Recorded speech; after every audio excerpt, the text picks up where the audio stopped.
Boa noite, pessoal. Perda auditiva induzida por ruído. Oi?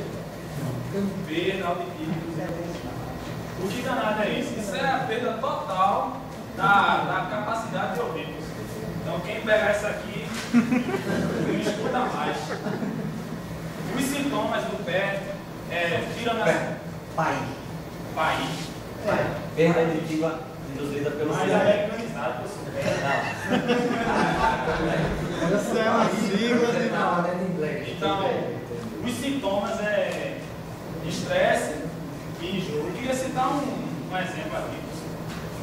O cara quando está no show, aí o senhor está trabalhando lá vendendo cerveja.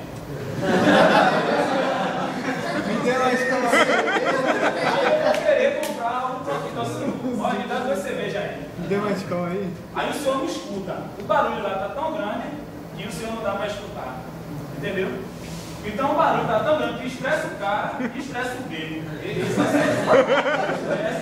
E o enjoo, como o barulho também é virtual no show, aí o cara pode sentir alguma complicação cardiovascular e nossa, é assim. Alguns exames de prevenção do país é a audiometria e a impedanciometria. Mas a impedanciometria, né? Eu meto o dedo na pontinha.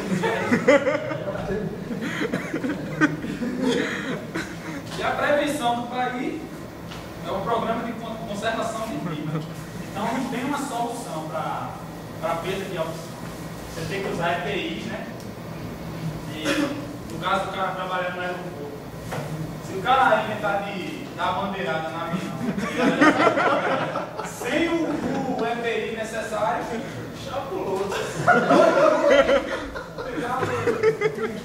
2 minutos, carregando o avião para cá e não ouve mais.